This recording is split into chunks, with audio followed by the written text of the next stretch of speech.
The woman who mocked their love online never imagined the two black strangers on that Boston bench would one day be the authors whose book sat beside her dying mother's hospital bed. What began as a stolen video, racial humiliation, and thousands of cruel comments quickly spiraled into lawsuits, national outrage, and a press conference that felt more like a final courtroom verdict. But the real twist came when the same influencer who helped destroy their peace found herself begging for forgiveness in the one place where dignity still mattered most. Her biggest mistake was thinking their silence meant weakness. Before we begin, tell us in the comments, where are you watching from today? And if you believe some heroes are willing to look guilty to save the innocent, this story is for you. Autumn by Charles River, Boston, Massachusetts greeted the late afternoon with the kind of autumn light that lasted only a few precious minutes.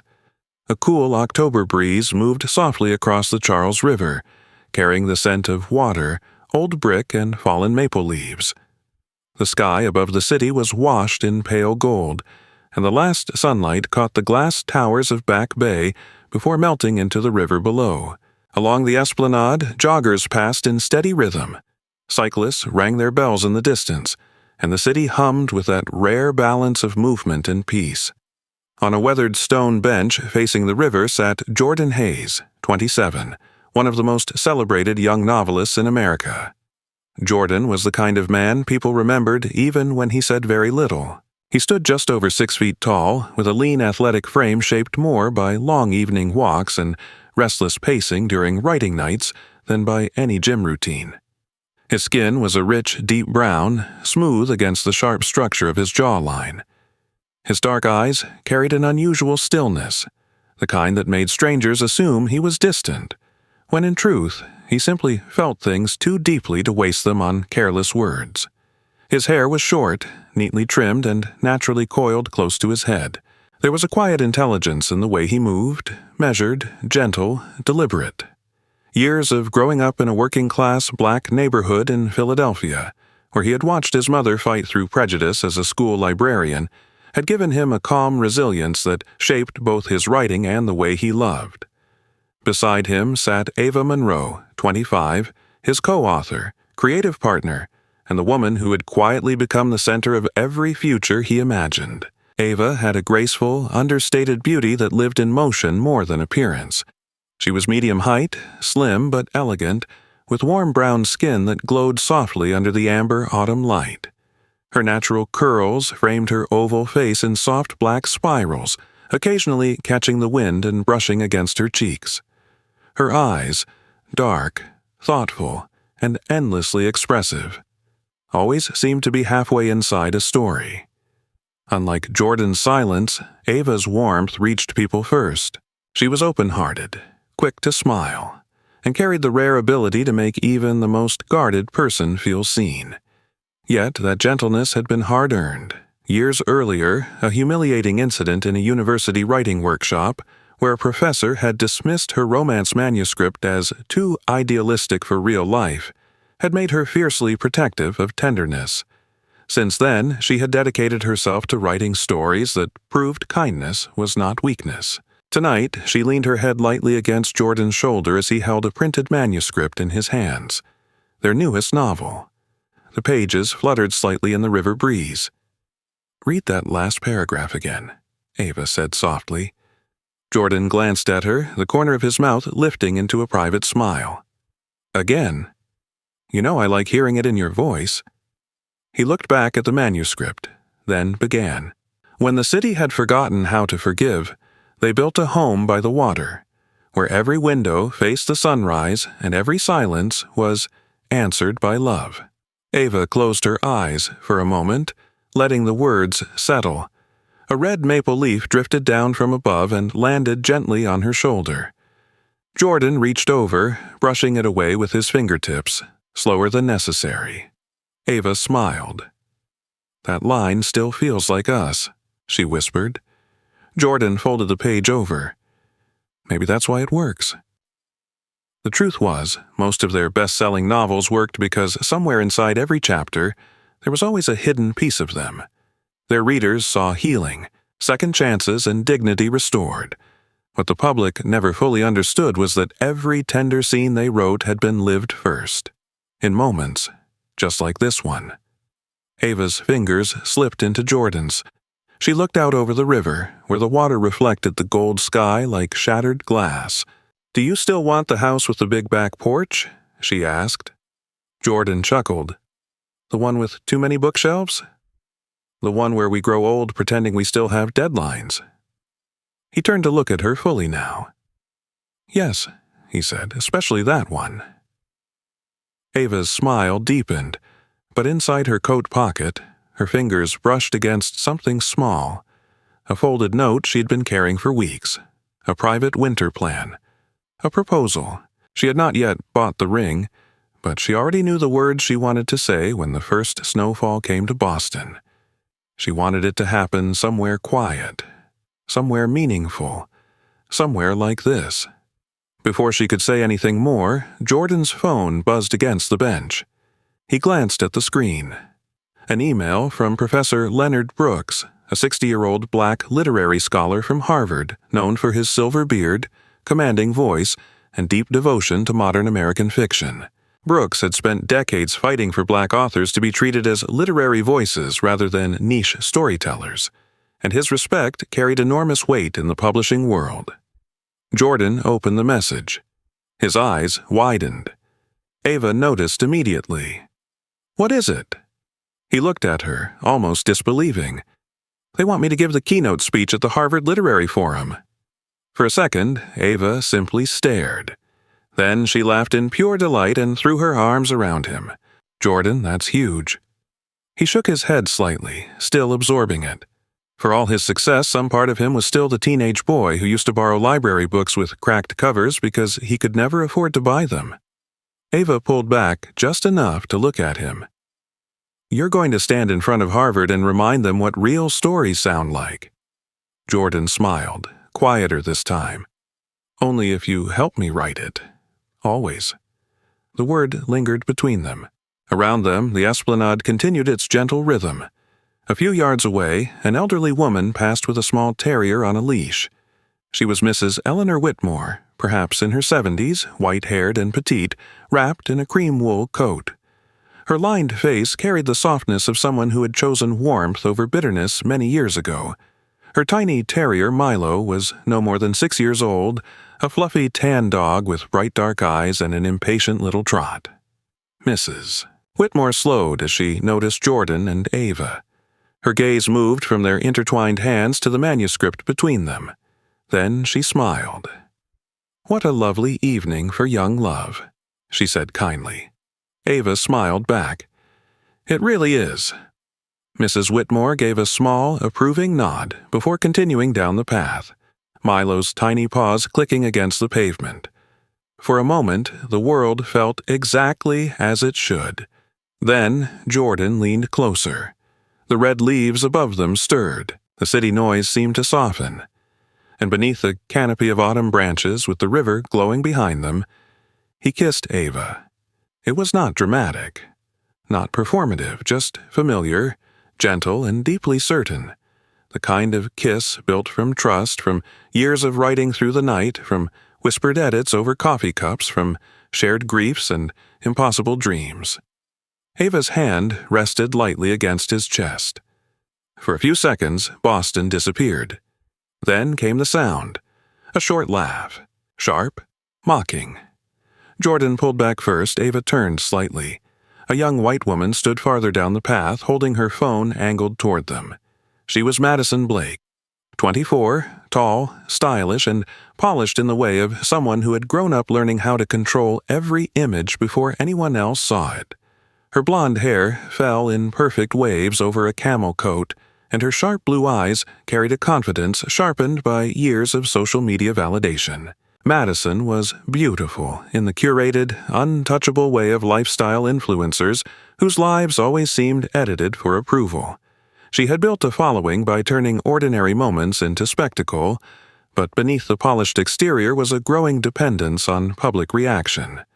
Attention had slowly eroded her empathy, teaching her to see strangers less as people and more as content. Beside her stood two friends, both laughing quietly. Madison tilted her phone slightly, still recording. A smirk touched her lips. "Wow," one of the girls muttered under her breath. "Seriously?" The tone said everything.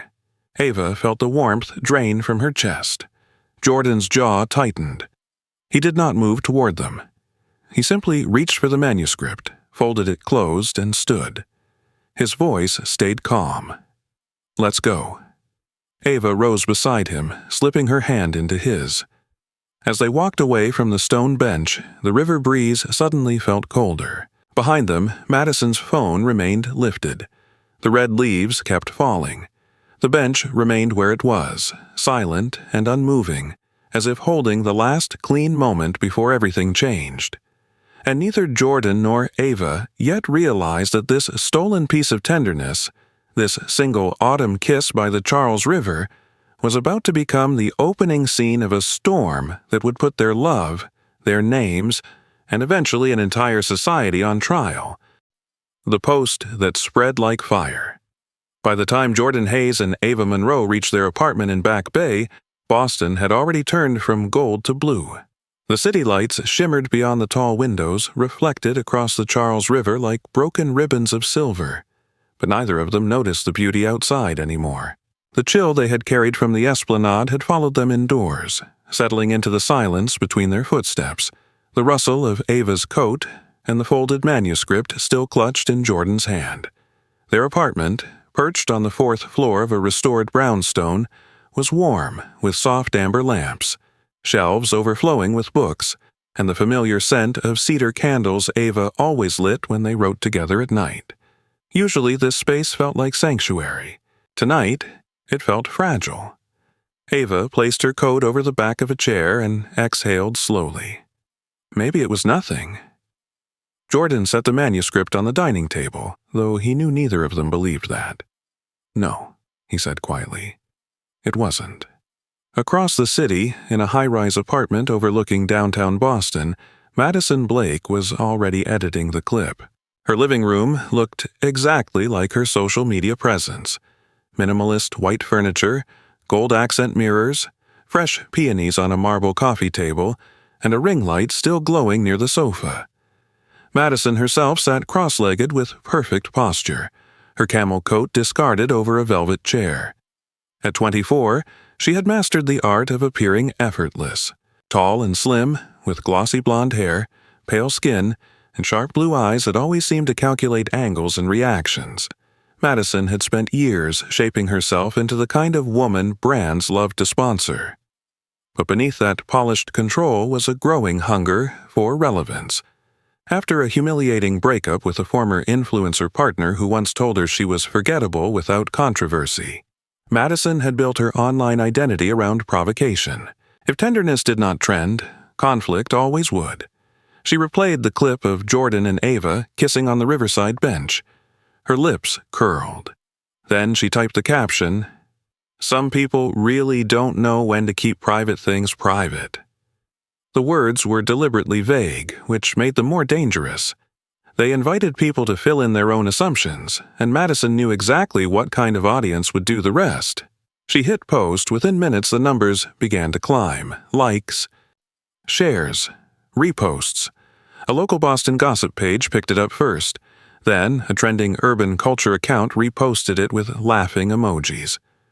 Soon, the clip escaped Madison's control entirely, bouncing from story to story, feed to feed, gathering judgment faster than truth could keep up. By 9 o'clock, the #Charles River couple was trending in Boston. Madison stared at the engagement metrics with the focused excitement of someone watching a stock chart explode upward. A notification banner slid across the top of her phone. Glow Theory Beauty wants to discuss a possible collaboration. Madison's smile widened. Glow Theory was a fast-rising Boston-based skincare brand known for using local influencers in regional campaigns. The company's founder, Sophie Lang, was a poised 30-year-old Asian-American entrepreneur with sleek black hair, refined features, and the sharp strategic instincts of someone who had built her brand from a dorm room formula project into a 7-figure business. Sophie admired bold marketing and quick engagement spikes, often rewarding creators who could dominate local trends. To Madison, this message felt like proof the post was working. Just then, the apartment door opened. Logan Pierce stepped inside. Logan, 26, was Madison's boyfriend, though in many ways he seemed more like the moral counterweight to the life she had built online. Tall, broad-shouldered, with sandy brown hair that never quite stayed neat and warm hazel eyes, Logan carried the easy, athletic confidence of someone who had once been a college lacrosse captain. He now worked in nonprofit youth outreach, a path shaped by losing his younger brother to online bullying during high school, a wound that had permanently sharpened his sensitivity to cruelty disguised as entertainment. He set his keys on the marble console and glanced toward Madison. "You're still working?" Madison turned the screen toward him. "Look at this." Logan stepped closer, eyes moving over the video. His expression changed almost immediately. "Did you film this without them knowing?" Madison shrugged. "It's public space." "That's not what I asked." She leaned back against the sofa, crossing one leg over the other. "It's just a couple on a bench." Logan's gaze lingered on the caption. "No," he said, voice quieter now. "It's not just that. You knew what people would do with this." Madison's smile thinned. "It's content, Logan." He looked at her for a long second, disappointment settling into his face. "You should delete it." Her jaw tightened. "Why? Because people are reacting. Because it's cruel." Madison laughed once, cold and dismissive. "Cruel is invisible. This is visibility." Logan exhaled sharply, already knowing she would not listen. Back in Back Bay, Ava's phone buzzed against the kitchen counter. Then again. And again. At first, she ignored it, assuming it was readers responding to the teaser quote she had posted earlier from their upcoming novel. But when the buzzing became relentless, she finally unlocked the screen. Her breath caught. The first message read, "Didn't expect those kinds of writers to act like that in public." Then another. "Stick to books. Nobody wants to see this." Then dozens more. Hundreds. Ava sat down slowly at the kitchen island, her face draining of color. Jordan crossed the room immediately. "What happened?" She turned the phone toward him. The video played. There they were. The bench, the leaves, the kiss. The moment that had felt private even in public, now trapped behind captions, shares, and strangers' judgment. Jordan's expression hardened, but his voice remained controlled. She posted it. Ava scrolled further. The DMs were worse than the public comments because they felt more personal, more targeted, as if strangers believed access to her work entitled them to access her life. Some messages were openly racist, others hid behind coded language. One simply said, "People like you always want attention." Ava set the phone down as if it had burned her.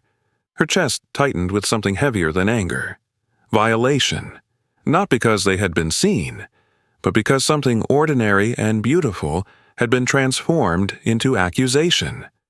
Jordan leaned against the counter, staring at the screen. Then his own phone lit up.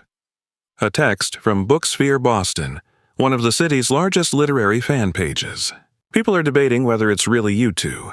Half the comments are defending you, half are ugly. The divide had already begun. On social media, their readers were splitting into camps. Some recognized Jordan's profile instantly. Others noticed Ava's curls, her cream scarf, the manuscript on the bench.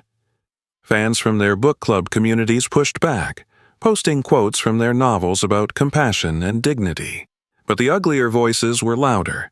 The local hashtag climbed higher. #CharlesRiver. Couple #KeepItPrivate Boston Bench Video. By midnight, it had crossed beyond Boston. Ava wrapped her arms around herself, suddenly cold. "It feels like they took something from us." Jordan stepped closer. They did. For a moment, neither spoke. Then Ava whispered, "What if Harvard sees this?" Jordan looked toward the manuscript still lying unopened on the dining table. The keynote invitation that had felt life-changing only hours ago now sat beneath the shadow of something uglier. "They'll see the truth?" he said, though even he wasn't sure whether he meant Harvard, the public, or himself. Across the city, Madison refreshed her analytics again. The numbers were doubling. Glow Theory sent another message, this time requesting a call in the morning. She smiled with quiet satisfaction, but Logan, still standing near the kitchen, watched her with growing unease. He had seen this pattern before, not in Madison, but in the cruelty of systems that rewarded public shaming until someone real got hurt. "Madison," he said one last time, softer now. "Delete it before it becomes something bigger than you." She did not even look up. It already is. The night deepened over Boston. In their apartment, Jordan moved the curtains aside and looked out at the city lights, every window across the skyline glowing with unseen lives, unseen judgments, unseen kindness, too. Behind him, Ava sat at the kitchen island, reading another flood of hateful messages she wished she had never seen. Somewhere between the river and the internet, one stolen moment had become public fire, and before the night was over, it had already begun burning through the edges of everything they had built. The faces behind the books. Morning arrived over Boston in a cold silver haze, the kind that made the Charles River look like polished steel beneath the bridges. By 7 o'clock, the city was already awake. Subway brakes shrieking below the streets, cafe doors opening to the scent of roasted coffee, and office windows flickering to life one floor at a time. But inside Jordan Hayes and Ava Monroe's apartment, the morning carried none of its usual promise. The manuscript from the riverside bench still lay untouched on the dining table, beside 2 mugs of coffee gone cold. Neither of them had slept more than an hour. Ava sat curled into the corner of the sofa, wrapped in one of Jordan's oversized Harvard sweatshirts, her curls tied loosely above her neck. The soft fabric swallowed her slight frame, making her look younger than 25, almost fragile. But the exhaustion in her eyes was not fragility. It was the weight of being seen in the wrong way by too many people at once. She had spent half the night reading messages, then deleting apps, then reopening them as if some part of her still hoped the world had corrected itself while she looked away. Jordan stood near the kitchen island, staring at his phone. The notifications had changed. The cruelty was still there, but now something new had begun to cut through it. Recognition. A major literary fan account had reposted a screenshot of the video beside the cover of When the City Sleeps, the best-selling urban healing novel that had spent 30 weeks on the New York Times list. Beside it was another image from Letters Under Snow, their winter romance about grief, forgiveness, and rebuilding family. The caption read, "Wait, is this Jordan Hayes and Ava Monroe?" The replies exploded. "That's definitely Jordan. Ava always wears that cream scarf in her signings. We cried over their books. Why are people mocking their love? This is disgusting. Leave them alone." Ava looked up from the sofa as Jordan turned the phone toward her. For the first time since the previous evening, the silence in the room shifted. Not relief, but movement. The story was changing shape. By mid-morning, the conversation had spread beyond gossip pages and lifestyle influencers into literary spaces. Book clubs, university forums, and even Boston radio segments discussing privacy and coded racism online. At the headquarters of Sterling House Publishing in downtown Boston, the response had already moved from concern to strategy. The man leading it was Ethan Collins, 35, senior publishing director and the person most responsible for transforming Jordan and Ava from promising writers into national voices. Ethan was tall, sharply dressed, and carried the kind of calm authority that made chaotic rooms organize themselves around him. His dark navy suit fit his lean frame perfectly, and his black hair, always swept neatly to one side, gave him a polished appearance that matched his precision-driven mind. His green eyes, however, softened the edges of that professionalism. Beneath the polished executive exterior was a man shaped by personal history. Years earlier, his younger sister had become the target of public online humiliation after a political activism clip was taken out of context. Watching her rebuild her life after that ordeal had permanently changed the way Ethan approached media crises. He did not simply protect reputations, he protected people at 9 a.m. Ethan stood at the head of Sterling House's glass-walled conference room. On the screen behind him, multiple tabs displayed the viral clip, book community reactions, and trending Boston hashtags. Around the table sat the crisis response team. Among them was Maya Reynolds, a 32-year-old black PR strategist with sharp cheekbones, close-cropped curls, and a reputation for turning scandals into cultural moments. Maya's style was direct, strategic, and emotionally intelligent, shaped by years working with artists whose lives were constantly consumed by public narratives. She had little patience for performative apologies and even less for silence that allowed harmful stories to spread unchecked. Ethan looked at the data, then spoke. This is no longer a lifestyle controversy. It's a literary and social issue. Maya nodded. Book Talk is already defending them. The readers are shifting the tone. Another staff member pulled up a live dashboard. Supportive posts were beginning to overtake the hostile ones. Not entirely, but enough. Ethan folded his arms, eyes fixed on the screen. Then we don't bury this, he said. We control the conversation. Back in Back Bay, Ava's inbox began to fill with something unexpected. Emails. Not attacks this time. Apologies. One came from a reader in Chicago. I commented something cruel before I realized it was you. I'm ashamed. Your books got me through my divorce. I should have known better. Another from a college student in Atlanta. I joined the joke because everyone else was laughing. Then I saw the screenshot beside letters under snow. I'm sorry for forgetting the humanity behind the pages. Ava read each one slowly. The pain was still there, but these messages touched a different nerve. Proof that some people were willing to stop, think, and return to their better selves. Jordan sat beside her. Do you want me to answer them? She shook her head gently. Not yet. At the same time, Madison Blake's morning was unraveling. The Glow Theory collaboration call she had expected with excitement began with smiles and ended with legal caution. On the screen, Sophie Lang's face remained professional, but colder than before. We've reviewed the situation, Sophie said carefully. Given the racial implications now attached to the post, we're pausing all partnership discussions. Madison's polished composure cracked for the first time. But the engagement numbers, Sophie interrupted, engagement isn't the same as alignment. The call ended. Madison stared at her reflection in the black laptop screen. For the first time since posting the video, the reaction no longer felt like momentum. It felt like consequence.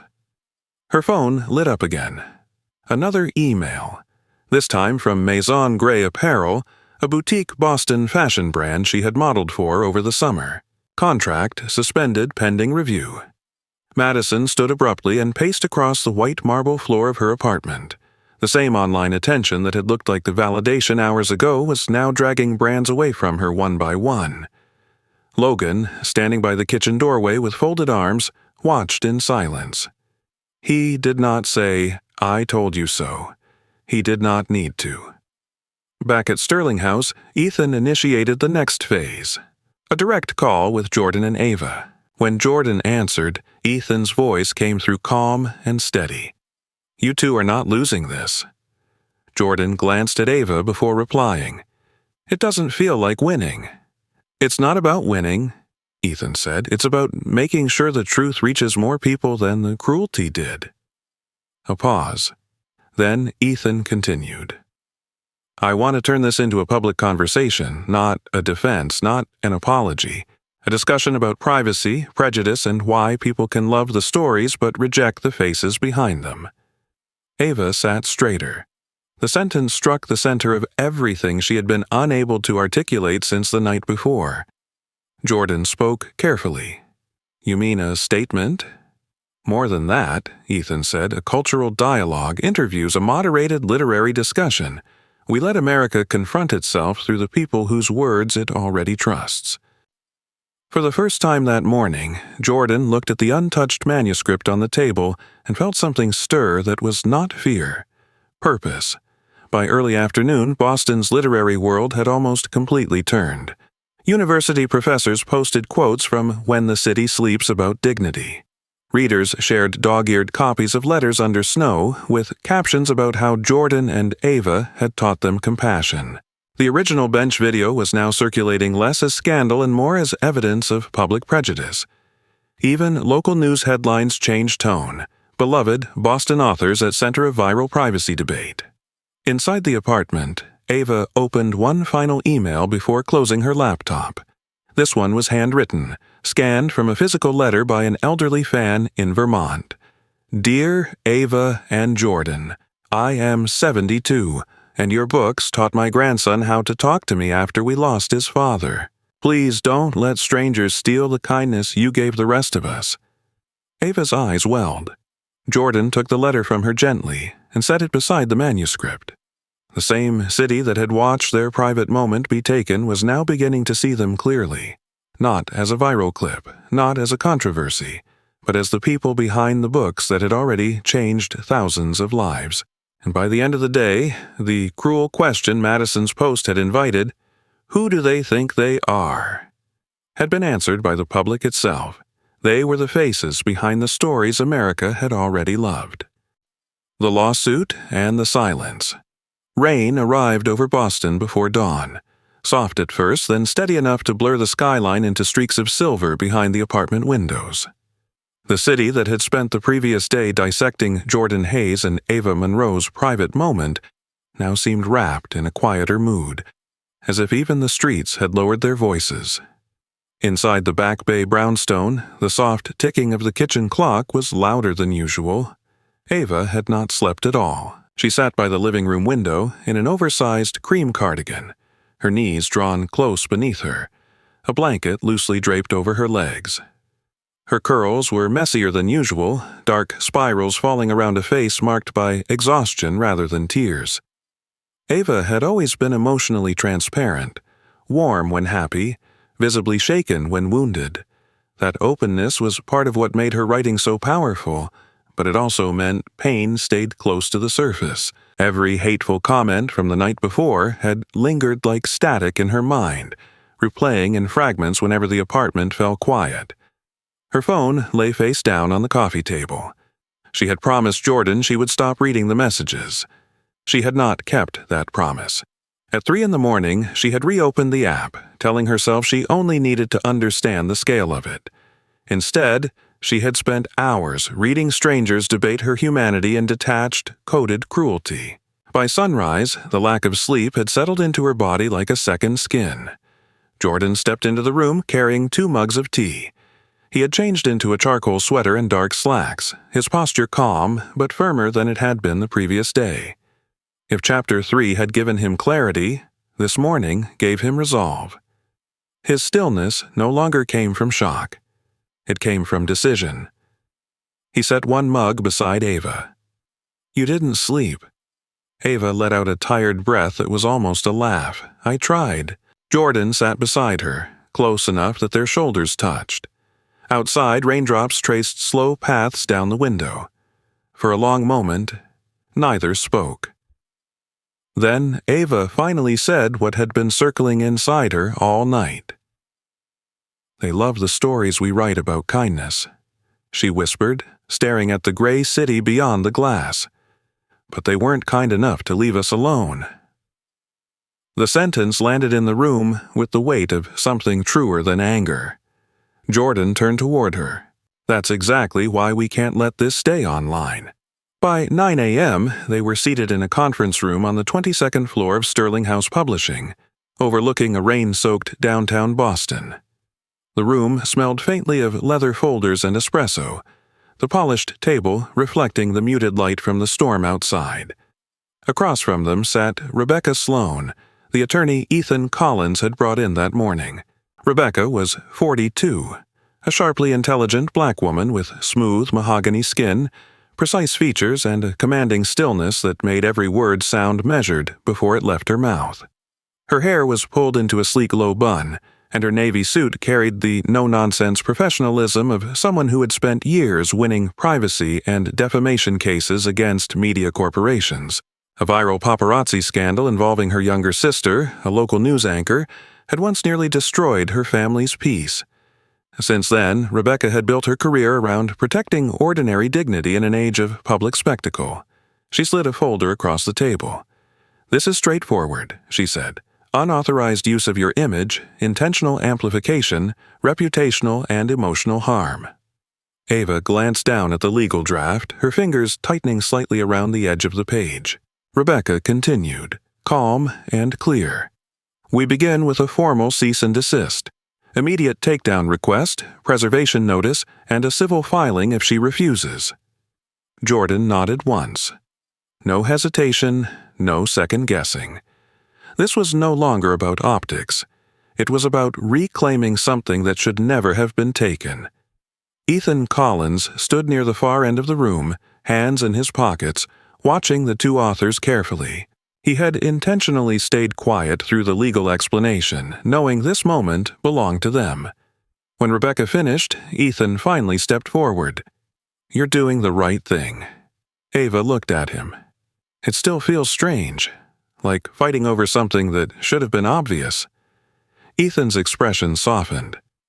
"That's because dignity always feels obvious to the people who value it." The cease and desist letter was sent before noon. Across the city, Madison Blake received it alone.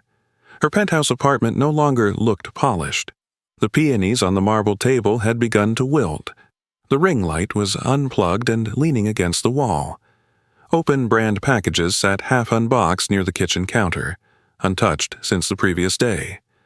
Madison herself sat curled at the edge of the velvet sofa, still in silk pajamas despite the hour. Her blonde hair, usually styled into flawless waves, hung loose and slightly tangled around her shoulders. The sharpness that once made her look controlled now made her appear brittle. Her phone would not stop vibrating, but this time the notifications were not engagement spikes. They were attacks. Thousands of strangers had turned on her. The same algorithm that once rewarded her cruelty was now feeding her to its opposite audience. Comments flooded in. "Delete your account. You exposed the wrong people." "Racist behavior dressed as lifestyle content. You deserve every lost deal." Her breath quickened as she refreshed the feed. She had become the villain in a story she thought she was directing. The legal email arrived seconds later. Her eyes widened as she read the firm letterhead and Rebecca Sloane's name. For the first time, real fear cut through her denial. At that exact moment, Logan Pierce entered from the bedroom hallway carrying a duffel bag. Madison looked up sharply. He had changed into jeans and a navy rain jacket, his expression not angry, but deeply tired. "Logan?" He set the bag near the door. His hazel eyes moved from the legal notice on her laptop to the endless hate on her phone screen. Then back to her. "I can't stay here and pretend this is just a bad week." Madison stared at him. "You're leaving." Logan's shoulders tightened. "I asked you to delete it before it hurt them." His voice remained gentle, but the grief underneath it made the words heavier. "You knew exactly what that post was doing." Madison opened her mouth, then closed it. For the first time, she had no defense that even sounded convincing to herself. Logan picked up the duffel. "I work with kids who've nearly ended their lives because strangers turned them into content. I can't be with someone who helped do the same thing." The apartment felt suddenly enormous in the silence that followed. Then Logan walked out. The soft click of the closing door was quieter than the city rain beyond the windows, but to Madison it sounded final. Back at Sterling House, the legal meeting gave way to something more unexpected. A quieter conversation. Ethan remained after Rebecca left, joining Jordan and Ava in a smaller editorial office lined with first editions and framed covers of their previous novels. He leaned against the desk. "I know this isn't the time to think commercially," he said, "so I'm not asking as a publisher." Ava looked up, tired but curious. Ethan continued, "I'm asking as someone who believes pain should never be wasted." Jordan's eyes narrowed slightly. Ethan reached toward the manuscript from the Charles River bench, then placed beside it a blank leather notebook. "What if this becomes the beginning of the most honest book you've ever written?" The room went still. Ava stared at the notebook. The thought frightened her because it felt true, not revenge, not commentary, but transformation. Jordan looked at her. He could already see the shape of it in her eyes, the instinct every writer carried when hurt collided with meaning. Ava exhaled slowly. "Something about privacy?" she asked. "Something about what happens," Ethan said, "when society loves compassion in fiction but resents it in real life." The sentence settled into both of them. Outside, the rain eased into mist. Inside, the blank notebook remained between them like an unopened door. By late afternoon, Madison sat alone in the penthouse, the legal notice still open, Logan gone, the silence around her finally louder than the internet. And in another part of Boston, Jordan and Ava sat before a blank first page, not yet writing, but no longer powerless. The chapter ended not with victory, but with the stillness that comes before people decide what their pain will become. The book no one could ignore. Boston woke beneath a sky the color of paper, soft gray, clean, and waiting. 3 days had passed since the legal notice was sent, and for the first time since the Charles River video, the silence inside Jordan Hayes and Ava Monroe's apartment no longer felt like fear. It felt like concentration. Morning light spilled across the dining table, where printed pages, yellow sticky notes, open laptops, and half-finished mugs of tea had replaced the untouched manuscript from their old novel. The blank leather notebook Ethan Collins had left behind now lay open in the center, its first pages finely marked with ink. Across the top of page 1, in Jordan's neat, deliberate handwriting, was the title, "The Skin We Never Chose." Ava stared at the words for a long moment, as if seeing the shape of their pain become something larger than the event itself. She sat cross-legged on the rug beside the coffee table, wrapped in a rust-colored sweater that made her warm, brown skin glow against the muted room. Her curls were loosely tied back, a pencil tucked above one ear, and the exhaustion from the previous nights had transformed into something sharper, creative obsession. When Ava entered this state, the world narrowed into emotional truths. She no longer wrote scenes. She excavated wounds and rebuilt them as meaning. Jordan sat opposite her on the sofa, sleeves rolled to his forearms, legal folders pushed aside to make room for drafts. His calm had returned in a different form. Not peace. Focus. The kind that came when a man decided the best answer to humiliation was to leave behind something undeniable. Ava looked down at the opening line she had typed. "No one asks to be born visible in the wrong story." She exhaled slowly. "That's the first sentence," she said. Jordan read it once, then looked up. "It hurts." Ava gave a faint smile. "Then it's honest." The book they were writing was unlike anything they had done before. When the City Sleeps had been about healing grief. Letters Under Snow had rebuilt a broken family through forgiveness. But this new manuscript carried a sharper edge. It explored what happened when silence became permission, when bystanders watched cruelty and chose not to intervene, when people celebrated empathy as fiction yet denied it in real life. Prejudice. The silence of crowds. The right to love. The right to exist with dignity. The right to remain ordinary without becoming spectacle. By late evening, the apartment had turned into the familiar world they loved most. 2 writers orbiting the same story. Rain tapped softly against the windows while Boston traffic hummed far below. Ava sat at the dining table, typing faster than usual, pausing only when emotion outran language. Jordan moved quietly into the kitchen, where the soft yellow under-cabinet light warmed the dark marble counters. He prepared tea the same way every night they wrote together. Loose black tea, cardamom, a little cinnamon, honey stirred in last. It had become ritual years ago, back when Ava struggled through her first panic attack before a major deadline. Jordan had brewed tea in silence, sat beside her, and stayed until her breathing steadied. Since then, tea had become less beverage and more signal. "I'm here. Keep going." Tonight, he set the mug beside her laptop. Ava looked up with tired gratitude. "You always know when I'm about to lose the thread." He leaned down and kissed the top of her head. "That's because I know how your mind sounds before you say it." Ava smiled and turned her screen slightly. On it was an image she had saved from the viral video. Not the kiss, not the humiliation, but the still frame of the stone bench by the Charles River, leaves scattered around it, the river glowing behind. Jordan noticed immediately. "The bench?" Ava nodded. "I want it for the cover concept." He studied the image. The bench had become more than the place where everything changed. It was now the visual symbol of the story itself, a space where tenderness was witnessed, judged, and then transformed into truth. "It's perfect," he said.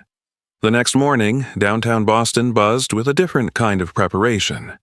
At Sterling House, Ethan Collins stood in his office overlooking Boylston Street, reviewing venue options with his events coordinator. His desk was covered in blueprints, press layouts, and digital mock-ups of the book's temporary cover. "The Boston Public Library," Ethan said decisively. Across from him sat Lena Park, a 29-year-old Korean-American events producer with sleek, shoulder-length hair, a cream blazer, and the focused efficiency of someone who treated public gatherings like choreography. Lena had built her career turning literary launches into cultural events after once organizing a memorial reading for an author who had died before seeing her debut published. Since then, Lena believed every book deserved a stage worthy of its truth. She looked at the venue map and nodded. "The courtyard entrance gives us symbolism," she said. "Public space, public dialogue, intellectual authority." Ethan's lips curved slightly. Exactly. This was no longer just a book release. It would be a civic conversation. Meanwhile, at Harvard University, the manuscript's influence had already begun spreading in quieter circles. Professor Leonard Brooks, the same distinguished literary scholar who had invited Jordan to keynote, now sat in his wood-paneled office lined with books on race, memory, and American identity. At 60, Brooks carried the calm dignity of a man who had spent decades forcing elite institutions to make room for truths they once avoided. He held an emailed excerpt from The Skin We Never Chose and read it twice before removing his glasses. Then he sent a direct request to Ethan. "I would like permission to use selected passages in next month's sociology seminar on public morality and digital spectatorship." When Ethan forwarded the message to Jordan and Ava, Ava stared at the screen in disbelief. "They're already teaching it." Jordan leaned back, almost stunned. "It hasn't even been announced." "That's because truth moves faster than marketing," Ava said softly. Across the city, Madison Blake sat alone in the penthouse where silence had become her loudest companion. The wilted flowers were gone now, thrown away in a burst of anger the previous day. The apartment felt emptier without Logan, colder without the constant hum of shared movement. An email notification broke the stillness. It was not another hate message. It came from Ethan, a controlled, professional note asking whether she would be willing to read an advance review copy, ARC, of the upcoming book before public release, as part of understanding the broader social impact of the incident. At first, Madison almost deleted it. Then, curiosity, or guilt, made her open the attached PDF. Hours passed. The sun set. Boston's lights returned outside her windows. Still, she sat motionless on the velvet sofa, laptop open in front of her. For the first time, she was not seeing herself through metrics, brand deals, or audience reactions. She was seeing herself through the eyes of the people she had harmed. The chapters described ordinary tenderness turned into spectacle, the cruelty of crowds who mistook distance for permission, the quiet violence of assuming someone's love needed explanation. One line stopped her cold. The ugliest thing in the room was never the skin being judged, but the eyes doing the judging. Madison closed the laptop. Her reflection stared back at her in the darkened screen. Her blonde hair fell unstyled over one shoulder, and without the practiced confidence of content creation, her face looked younger, almost lost. For the first time, the event at Charles River no longer existed in her mind as a post gone wrong. It was a wound she had created in real people. Back in Back Bay, Jordan and Ava wrote past midnight. Pages grew, themes sharpened. The bench image remained pinned beside the laptop screen, now surrounded by notes on silence, dignity, race, and love. At 1:14 a.m., Ava finally leaned back in her chair, eyes burning with fatigue. Jordan closed his laptop too. Between them lay the first complete section of The Skin We Never Chose. It was raw, necessary, and impossible to ignore. The chapter closed with the manuscript no longer just an act of healing, but a force already beginning to move classrooms, public institutions, and even the conscience of the woman who had started the fire. The press conference. Boston Public Library stood beneath a pale blue winter sky, its stone facade glowing softly in the cold afternoon light. The city had the sharp, expectant energy of a place waiting for something larger than a book launch. Copley Square buzzed with layered movement. Reporters setting up cameras behind barricades, readers wrapped in scarves clutching dog-eared copies of When the City Sleeps, and teachers guiding clusters of students up the broad marble steps. A light wind moved through the square, carrying the smell of roasted chestnuts from a nearby street cart and lifting the edges of banners that read, "The Skin We Never Chose." A public conversation with Jordan Hayes and Ava Monroe. Inside the McKim Building's Grand Hall, the event had been arranged with deliberate symbolism. Rows of chairs faced a raised stage backed by towering bookshelves and marble columns, placing literature itself behind the people who had come to defend its truth. The stone bench cover image glowed on a large projection screen above the stage, leaves frozen in amber around the riverside seat that had once held a private moment and now held a national conversation. The line for entry stretched through the corridor. Readers stood shoulder to shoulder, many holding sticky note-filled copies of Jordan and Ava's novels. At the front of one cluster stood Mrs. Denise Harper, a 50-year-old black public school English teacher from Roxbury, tall and dignified in a camel coat, with warm brown skin and silver-threaded curls pinned neatly above her neck. Her voice carried the calm command of someone used to leading classrooms through difficult truths. Years earlier, one of her students had been racially profiled in a school disciplinary scandal, and since then, Denise had made literature her way of teaching moral courage. Beside her were 6 of her seniors, bundled in school blazers and winter scarves, their faces bright with the kind of anticipation that comes from witnessing a real lesson beyond textbooks. One student, Mason Reed, 17, lanky and earnest with freckled cheeks and a notebook already open in his hands, whispered to his classmate, "This is bigger than a reading." Denise heard him and smiled faintly. "That's why we're here." At a separate line near the signing table, fans waited with quiet patience. Some held fresh copies of The Skin We Never Chose advance jackets. Others clutched older novels that had gotten them through grief, divorce, estrangement, or loneliness. The line itself had become part of the emotional architecture of the day, evidence that people had not come for scandal, but for witness. Backstage, Ethan Collins stood near the velvet curtain, one hand resting against a stack of cue cards he never intended to use. He wore a dark tailored coat over his suit, his usually composed expression softened by something more personal tonight. Watching the crowd file in, seeing teachers bring students, seeing readers treat this event as something civic rather than commercial, stirred the memory of his younger sister's humiliation years ago, and the silence that had followed because no one had given her a stage. This time, the people who had been wronged would not disappear behind public noise. Lena Park moved beside him with her headset, checking camera placements and timing marks with crisp efficiency. "CNN just finished setting up on the left aisle," she said. "NPR's audio crew is by the rear column." Ethan looked out toward the sea of seats, nearly all filled. This had outgrown publishing. It had become national. Near the center, media riser Elena Torres, a poised CNN correspondent in her early 40s with sharp, dark eyes, shoulder-length black hair, and the polished calm of a veteran anchor, adjusted her microphone, Elena had built her reputation covering race, digital ethics, and culture clashes in modern America. Beside her, NPR reporter Daniel Mercer, a soft-spoken white journalist with wire-rimmed glasses and a thoughtful demeanor shaped by years of long-form social reporting, prepared his recorder with quiet reverence. The lights dimmed. A hush moved through the grand hall. Then, Jordan Hayes and Ava Monroe stepped onto the stage.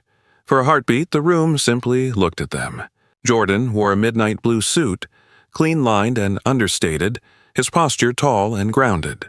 The sharp planes of his face were calmer now than at any point since the Charles River incident. He no longer carried the guarded tension of someone under attack. Tonight, he carried the stillness of someone who had chosen to answer pain with truth. Ava stood beside him in an ivory dress beneath a charcoal wool coat, her natural curls falling elegantly around her shoulders. The softness in her expression remained, but it was now held together by visible strength. She looked less like someone recovering from harm and more like someone ready to translate it into meaning. The applause rose before either of them spoke. Not explosive, sustained, respectful. The kind of applause that felt like acknowledgement rather than spectacle. When it finally settled, Jordan stepped to the microphone. He looked across the rows of readers, teachers, cameras, and students, letting the silence become part of the message. Then he said, in a voice deep and measured enough to fill the marble hall without force, "No one chooses the skin they are born in, but everyone chooses the kindness they give." The sentence moved through the room like a physical shift. A student in the third row lowered his pen slowly, as if afraid moving too quickly would break the moment.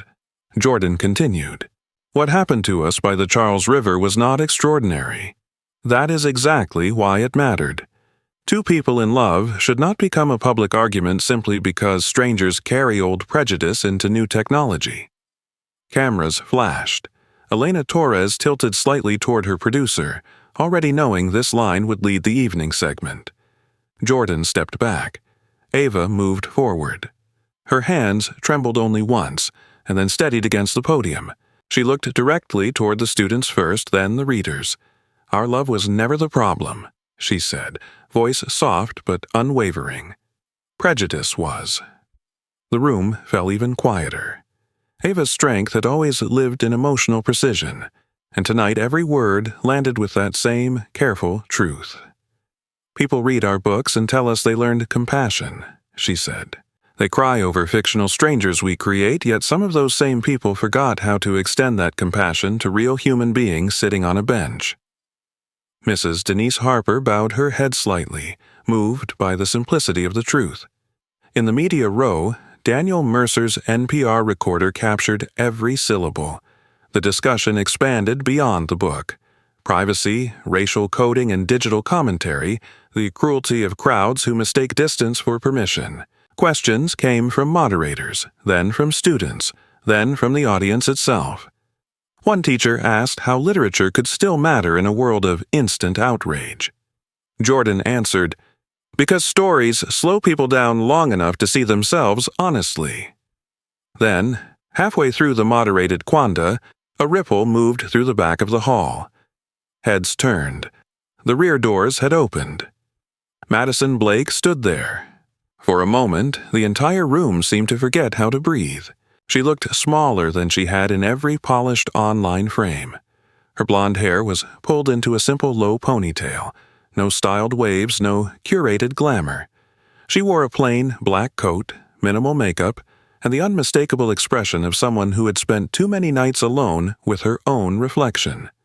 Without the architecture of social media around her, her beauty looked human for the first time.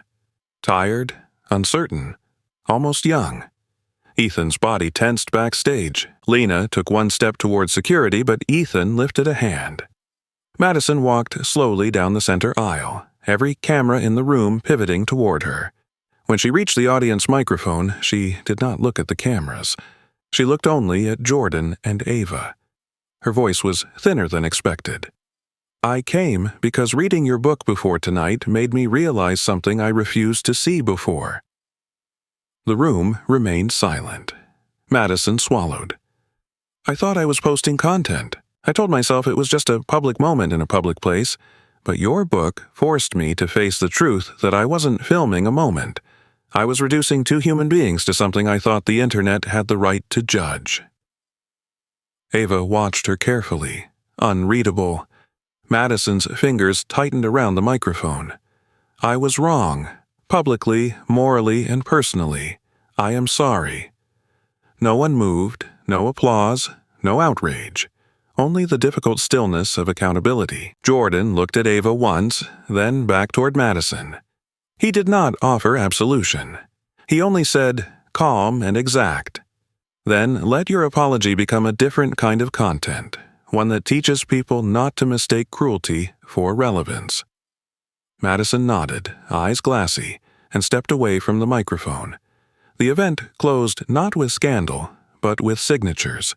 Readers lined up along the marble corridor, books open to favorite passages. Denise Harper's students waited quietly for Jordan and Ava to sign their copies, Mason asking if he could quote the keynote line in his senior thesis. Outside, CNN's breaking banner ran across national television. NPR aired a special evening segment before midnight, and in the library's fading winter light, Ethan stood behind the curtain, eyes shining with the restrained emotion of someone who knew this was no longer a launch. It was a moral turning point. The chapter ended with Jordan and Ava's words echoing far beyond Boston, and Madison's public apology marking the first real crack in the prejudice that had once tried to define them. Spring on the same bench. Happy ending. Boston returned to warmth slowly, the way healing often does. By the first week of April, winter had finally loosened its grip on the Charles River. The trees along the esplanade were dressed in pale green buds. Early blossoms touched the branches, and the water reflected a sky so clear it seemed almost new. Joggers moved past in light jackets. Cyclists laughed as they crossed the path, and the city carried the gentle optimism of spring, a season that made even old places feel rewritten. Jordan Hayes stood at the edge of the riverside path, his hands tucked into the pockets of a tailored charcoal coat, watching Ava walk a few steps ahead of him toward the same stone bench. A full year had passed. A year since the hidden phone camera. A year since the viral cruelty. A year since the bench by the Charles River had become the silent witness to both humiliation and transformation. Now it stood beneath fresh leaves and morning light, no longer heavy with memory, but softened by time. What changed first was not the bench. It was the world around it. The city had recently installed a small bronze plaque beside the stone seat. The polished metal caught the spring sun, engraved with a line from The Skin We Never Chose. The ugliest thing in the room is never the skin being judged, but the eyes doing the judging. The quote had been proposed by the Boston Arts and Literature Council after the novel spent 28 consecutive weeks on the national bestseller list, becoming the most discussed social novel in America that year. Book clubs from Seattle to Atlanta had used it in public dialogue circles. Universities taught it in media ethics classes. High schools quoted it in debate tournaments. What had begun as pain beside the river had become language people carried into their own lives. Ava slowed as she reached the bench. She wore a soft, cream trench coat over a pale blue dress, her curls moving gently in the river breeze. At 26 now, there was a quiet maturity in the way she carried herself. The openness that once made her vulnerable had not disappeared. It had simply grown stronger. Pain had refined her warmth instead of stealing it. She touched the bronze plaque with her fingertips, smiling softly. I still can't believe the city did this. Jordan stepped beside her. They wanted the bench to mean something different. Ava looked out across the water, where sunlight danced in fragments. It already did. Behind them, the city moved as if unaware it was passing through a place that had once changed two lives. But what mattered most was what no longer existed. No stairs, no whispering, no phones raised in judgment, no coded cruelty disguised as curiosity. Only ordinary peace. Jordan let the silence breathe for a moment before speaking. The book hit #1 again this morning. Ava turned, smiling wider now. National? He nodded. A second print run had already sold through in 48 hours. A documentary adaptation deal was in early development. Harvard had officially added the book to its spring ethics curriculum. The conversation they started in Boston had become national, then cultural. But success was no longer the part that moved them most. What mattered was what people had done with it. In downtown Boston, a new nonprofit office had opened just weeks earlier under the name the Open Lens Foundation, founded by Madison Blake. Madison had changed in the kind of way that could not be captured in a rebrand. Gone were the sterile penthouse videos and curated provocation posts. In their place was work, real work. At 25, Madison now wore her blonde hair shorter, cut into a practical shoulder-length style that made her appear less polished and more present. Her sharp blue eyes still carried intensity, but it had softened into purpose rather than calculation. The months after the public apology had forced her through a dismantling of ego she had once mistaken for identity. The foundation focused on anti-cyberbullying education, digital ethics workshops, and prejudice awareness programs in public schools, funded partly by the remainder of her brand assets and later supported by grants inspired by Jordan and Ava's book. That morning, Madison had sent them a handwritten note. What I broke became the reason I learned how to help others stop breaking people. Thank you for not wasting what happened. Ava had folded the note carefully and placed it inside her desk drawer beside the first page of their manuscript. Not forgiveness as forgetting, but transformation as proof. Near the bench, footsteps approached. A familiar soft voice spoke first. "Well, I was hoping I'd find you two here again." Ava turned and immediately smiled. Mrs. Eleanor Whitmore, the elderly woman from the first autumn evening, stood a few feet away with her little terrier Milo trotting happily at her side. At 73, Eleanor looked almost unchanged, except for the bright spring scarf around her neck. Her white curls framed the same kind, lined face, and Milo, now 7, slightly fluffier and slower, gave a cheerful bark as if recognizing old friends. Eleanor glanced from Ava to Jordan, then to the plaque. "Much better reason for people to stop at this bench now," she said warmly. Jordan smiled. "I think so too." Milo sniffed Ava's shoes and wagged his tail. The simple normalcy of it made Ava unexpectedly emotional. 1 year ago, this same path had held both blessing and cruelty in the same breath. Now only blessing remained. A few yards farther down the esplanade stood Ethan Collins, pretending to study the river while giving them privacy.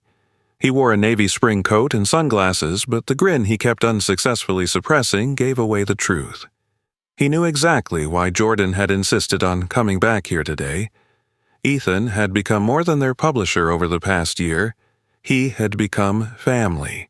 He was the first person Jordan called after buying the ring, and the first to laugh when Jordan admitted he was more nervous now than during the entire press conference. "Good," Ethan had said. "That means it matters." Which was why, tucked inside Ethan's coat pocket at that very moment, was a small velvet box containing the wedding band Jordan had asked him to hold until after the proposal. Future best man. Present witness. Jordan turned toward Ava fully. The breeze lifted the hem of her coat slightly. The river behind her shimmered in perfect spring light. For the first time in months, his heartbeat felt louder than the city. He reached into his pocket. Ava's expression shifted instantly. "Jordan." He stepped closer. "The world may judge what it sees," he said, his voice lower now, deeper with everything the past year had made true. "But I choose what I know. Your heart." Then he lowered himself onto one knee. The ring caught the sunlight. For one suspended moment, all the noise of Boston seemed to fall away. Ava covered her mouth, tears already gathering in her eyes. Jordan looked up at her, every word stripped of performance, leaving only certainty. "This bench saw the worst thing strangers tried to make of us. I wanted to witness the best thing we choose for ourselves." Ava's tears slipped free, but her smile was radiant. "Yes," she whispered. Then, laughing softly through tears, she said it again, louder. "Yes." Jordan slid the ring onto her finger. The fit was perfect. Behind them, Eleanor clapped her gloved hands in delight, Milo barking excitedly in response. Ethan let out the breath he had been holding and finally walked over, laughing as he shook Jordan's shoulder. "I'm definitely going to tell people you were shaking more than the CNN interview." Jordan laughed for the first time in full, open relief. Ava turned toward the river, then back to the bench, the plaque, the sunlight, the people who had stood with them, and the place that no longer belonged to fear. It belonged to survival, to truth, to love that had been tested publicly and chosen privately. The chapter ended with Jordan and Ava seated once more on the stone bench, her hand resting in his, the ring glinting in the spring sun, while Boston moved around them in complete indifference, the most beautiful kind of peace. What once began as a stolen moment had become the place where love finally stood unquestioned. And this time, the only thing the world witnessed was joy. Happy ending message. Love does not need permission. Dignity does not depend on skin, and kindness will always outlive prejudice. In everyday life, the most important choices are often the smallest ones. How we look at strangers, how we speak when no one is forcing us to be kind, and whether we choose empathy over judgment. This story reminds us that prejudice rarely begins with loud hatred. Sometimes it begins with a stare, a careless comment, a shared post, or silence when someone is being humiliated. That is why true character is measured not by appearance, status, or background, but by the grace we give others in ordinary moments. The lesson here is simple but powerful. Never let society teach you to reduce a human being to race, labels, or assumptions. Every person you see is carrying a story you may never fully understand. Choose respect. Choose compassion. Choose to protect dignity, especially when the crowd is doing the opposite. The world changes not only through laws or speeches, but through the way we treat one another every single day. If this story touched your heart, please share it with someone who still believes kindness can heal what prejudice tries to destroy. Leave a comment and tell us what part of this story moved you the most. And if you believe love, dignity, and truth should always win, please subscribe to the channel so we can continue bringing stories that change lives. May God bless every person watching today with wisdom, peace, and a heart that chooses kindness over judgment. If you believe healing begins with how we see each other, comment Amen below.